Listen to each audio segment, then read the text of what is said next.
पाकिस्तान का military dictatorship का एक लंबा चौड़ा इतिहास रह चुका है। पहले अयूब खान, फिर यहया खान, फिर जियाउल हक, फिर परवेज मुशर्रफ और अब आसिम मुनीर की तैयारी हो रही है। कहा जाता है पाकिस्तान में किसी भी सिविलियन गवर्नमेंट को 5 साल पूरे नहीं करने दिए जाते हैं। इस हफ्ते दिल्ली के रेड फोर्ट एरिया में धमाका हुआ और फिर उसी की इन्वेस्टिगेशन के दौरान कश्मीर के नौगाम पुलिस स्टेशन में एक दिल दहलाने वाला धमाका हुआ। दोस्तों, धमाका तो पाकिस्तान में भी हुआ, लेकिन फर्क सिर्फ इतना है कि यह धमाका पार्लियामेंट ऑफ पाकिस्तान में हुआ और ये पाकिस्तान की करंट गवर्नमेंट की रजामंदी से हुआ। जी हां दोस्तों, इस ब्लास्ट का नाम है 27th amendment of constitution of Pakistan, जिसने पाकिस्तान की डेमोक्रेसी, जुडिशियल सिस्टम और फेडरल और प्रोविंशियल रिलेशंस को हिला के रख दिया है। इस वीडियो में हम देखेंगे कि किस तरह ओल्ड टैक्टिक्स के बदले मॉडर्न तरीके से इलेक्टेड गवर्नमेंट की रजामंदी और कॉन्स्टिट्यूशनल अमेंडमेंट से मिलिट्री टेक ओवर बिना किसी खून खराबे के किया जा सकता है। दुनिया भर की आर्मीज के लिए यह एक केस स्टडी बन गया है और हमें ताज्जुब नहीं होना चाहिए अगर हमें नियर फ्यूचर में और भी कंट्रीज में यह एडवेंचर देखने को मिलेगा।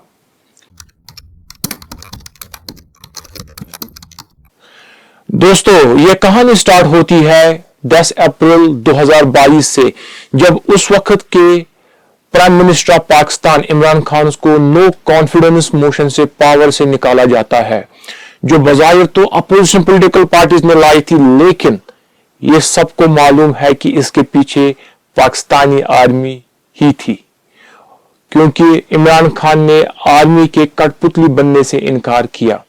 अगले दिन 11 अप्रैल 2022 को पाकिस्तानी आर्मी की मर्जी से शहबाज शरीफ पाकिस्तान का 23rd प्राइम मिनिस्टर बन जाते हैं, ताकि इमरान खान के 5 साल टर्म के बचे हुए 2 साल पूरे किए जाए।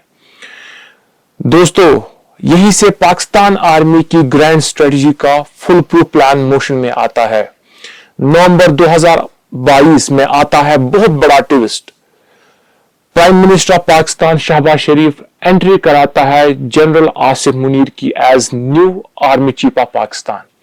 दोस्तों, यह वही आसिफ मुनीर है जिसको इमरान खान ने अपनी दौरे हुकूमत में सिर्फ 8 महीने की शॉर्ट सर्विस में ही निकाल दिया था और उसकी जगह फैज हमीद को रिप्लेस किया, और तब से ही दोनों के बीच में चूहा बिल्ली का खेल शुरू हो गया था।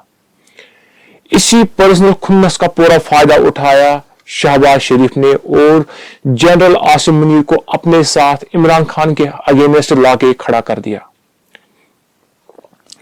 इस बीच इमरान खान पे असैसिनेशन अटेम्प्ट भी होता है, जिसका इल्जाम वो शरीफ गवर्नमेंट और आर्मी पे, खासकर वो जनरल आसिम मुनीर पे लगाते हैं। फास्ट फॉरवर्ड टू साल 2023, जनरल इलेक्शंस जो कि 2023 में शेड्यूल थे, उसको टाइम पे न करने का अवाम में आर्मी के खिलाफ बहुत गुस्सा बढ़ जाता है। फाइनली जब जनरल इलेक्शंस फरवरी 2024 में होने थे, उससे सिर्फ 2 महीने पहले इलेक्शन कमीशन ऑफ पाकिस्तान ने इमरान खान की पार्टी का इलेक्शन सिंबल, जो कि क्रिकेट बैट है, बैन कर दिया। मतलब पीटीआई का पॉलिटिकल पार्टी को इलेक्शन रेस से ही बाहर कर दिया और मजबूरन इस पार्टी के सभी कैंडिडेट्स को इंडिपेंडेंट अलग अलग इलेक्शन सिंबल्स के साथ इंडिपेंडेंट खड़ा होना पड़ा। फिर आता है 8 फरवरी 2024 यानी इलेक्शन डे, जिसमें इलेक्शन रिगिंग और इतने सारे रुकावटों के बावजूद भी इमरान खान की पार्टी आउट परफॉर्म कर देती है बाकी सारी पॉलिटिकल पार्टीज को, और पीटीआई इमर्ज होती है सिंगल लार्जेस्ट पॉलिटिकल पार्टी इस इलेक्शन में। लेकिन इलेक्शन में सबसे ज्यादा सीटें जीतने के बावजूद भी इनकी पार्टी को चांस ही नहीं दिया गया मेजॉरिटी शो करने का, और रातों रात नवाज शरीफ, जरदारी और दूसरी कुछ पार्टीज को मिलाकर गवर्नमेंट बना दी गई और नवाज शरीफ का भाई यानी शहबाज शरीफ बनता है दोबारा प्राइम मिनिस्टर ऑफ पाकिस्तान। इससे पाकिस्तानी अवाम, खासकर इमरान खान के सपोर्टर्स के अंदर और भी गुस्सा बढ़ जाता है और यहीं से इलेक्शन रिगिंग के खिलाफ होती है प्रोटेस्ट्स और रैलीज की शुरुआत। पाकिस्तान आर्मी की साख जो कंट्री के पॉलिटिकल सिस्टम में मुदाखलत की वजह से पहले से ही खराब हो चुकी थी, अब लोवेस्ट बॉटम पे चली गई, क्योंकि पाकिस्तानी अवाम का मानना था कि जो गवर्नमेंट बनाने का हक इमरान खान का था वो आर्मी ने इमरान खान से छीनकर अपने पपेट यानी शहबाज शरीफ को दे दिया। दोस्तों, अक्टूबर 2024 में शहबाज शरीफ की government 26th amendment of constitution of Pakistan का बिल पास करा देती है पार्लियामेंट के अंदर, जिसमें judicial reforms like chief justice of Pakistan का फिक्स टर्म 3 साल का कर दिया गया। सुप्रीम कोर्ट का चीफ जस्टिस कौन होगा वो गवर्नमेंट डिसाइड करेगी, वगैरह वगैरह। यानी जुडिशियल इंडिपेंडेंस को कमजोर कर दिया गया। अब न सुप्रीम कोर्ट कभी सो मोटो ले सकती थी, ना ही जुडिशियल कमीशन ऑफ पाकिस्तान जजों की अपॉइंटमेंट पे कोई भी क्वेश्चन उठा सकती थी। यानी 26th अमेंडमेंट ने एग्जीक्यूटिव और आर्मी यानी पार्लियामेंट और आर्मी की डोमिनेंस सेट कर दी जुडिशरी के ऊपर। कुछ एनालिस्ट्स इसको जुडिशियल coup भी कहते हैं। फिर होता है March 2025, Jaffar express train hijack. Balochistan liberation army BLA ने इस ट्रेन को बलूचिस्तान के बोलान एरिया में 380 पैसेंजर्स के साथ हाईजैक किया और पाकिस्तान आर्मी ने इसके जवाब में ऑपरेशन ग्रीन बोलान लॉन्च करके पैसेंजर्स को बचा लिया। हालांकि इस ऑपरेशन में 64 लोग मारे गए, जिसमें 33 BLA मिलिटेंट्स, कुछ पाकिस्तान आर्मी के सोल्जर्स और कुछ सिविलियंस भी थे। लेकिन इस ऑपरेशन से पाकिस्तान आर्मी की खोई हुई साख को कुछ फायदा जरूर मिला। इसके बाद आता है ऑपरेशन सिंदूर।